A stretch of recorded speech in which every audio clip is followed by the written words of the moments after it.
2005 में हॉलीवुड की एक हॉरर मूवी ने दुनिया भर में तहलका मचा दिया था। इस मूवी का नाम था द एक्सॉर्सिज्म ऑफ एमिली रोज।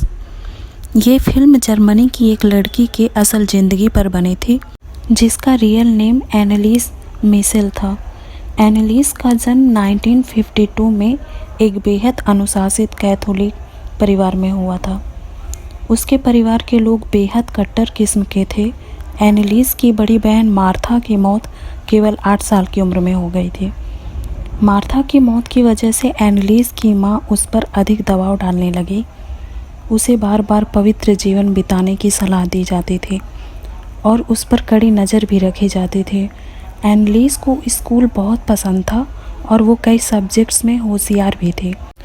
वो जब 16 साल की थी तो वो एक बार स्कूल में बेहोश होकर गिर गई थी। दरअसल एनालिस के घर वालों के कट्टरपंथी रवैये की वजह से उसकी मानसिक स्थिति खराब होने लगी थी। जिस दिन वो बेहोश हुई थी उसी रात को अपने शरीर में एक भारी फीलिंग्स के साथ उठी थी। एनालिस ने अगले दिन उसने स्कूल ना जाने का फैसला किया। हालांकि कुछ दिनों बाद सब कुछ नॉर्मल हो गया। इस घटना के 1 साल बाद ऐसी ही एक घटना हुई। एनालिस को डॉक्टर के पास ले जाया गया। हालांकि डॉक्टर के साथ साथ एक न्यूरोलॉजिस्ट का भी कहना था कि एनालिस के साथ कुछ भी समस्या नहीं था। उसके बाद फरवरी 1917 में उसे टीबी के चलते हॉस्पिटल में एडमिट कराया। हॉस्पिटल में रहने के दौरान उसके साथ तीसरी बार ऐसा हुआ। ये शायद पहला मौका था जब एनालिस के साथ चीज़ें कुछ ज़्यादा ही भयानक हो रही थी। एनालिस का दावा था कि उसे रंग दिखाई दे रहे हैं, कई तरह की आवाज़ें आ रही है और बेहद खुशी महसूस हो रही थी। इस दौरान उसका मिर्गी का इलाज किया गया और हॉस्पिटल से छुट्टी दे दी गई। मानसिक हालत दुरुस्त होने के बाद भी एनालिस ने स्कूल पास किया और कॉलेज के लिए भी कदम बढ़ा लिए। वो एक टीचर बनना चाहते थे लेकिन उसकी मानसिक स्थिति बिगड़ रही थी। 1973 में एनालिस को प्रार्थना के दौरान हॉलुसिनेशन होने लगे। उसे यकीन हो चला था कि कोई शैतान उसके शरीर में घुस चुका है। एनालिस बेहद बेबस हालतों में थी। डॉक्टर उसकी किसी भी प्रकार से मदद नहीं कर पा रहे थे। थक हार कर उसे पादरियों के पास ले जाया गया लेकिन उसकी हालत बद से बदतर होती जा रही थी।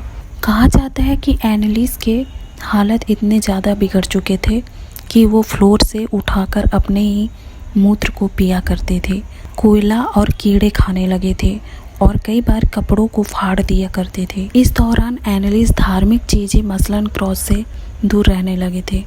उसकी हालत देखते हुए आखिरकार चर्च ने उस पर भूत भगाने की प्रक्रिया को अंजाम देने का फैसला किया। चर्च के 2 पादरियों पर इस लड़की को ठीक करने का जिम्मा सौंपा गया।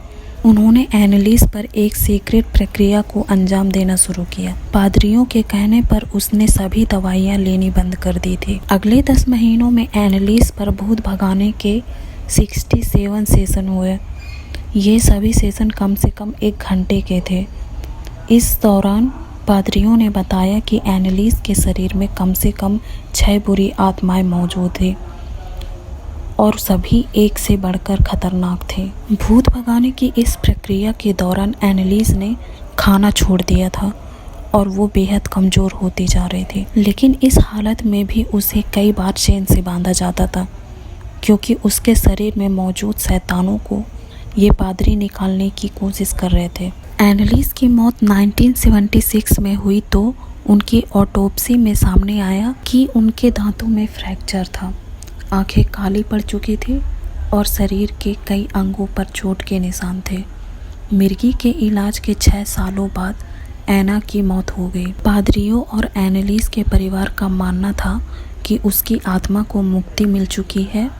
हालांकि इन दोनों पादरियों और एना के माता पिता को उनकी मौत का जिम्मेदार माना गया और इन सभी को जेल की हवा खानी पड़ी।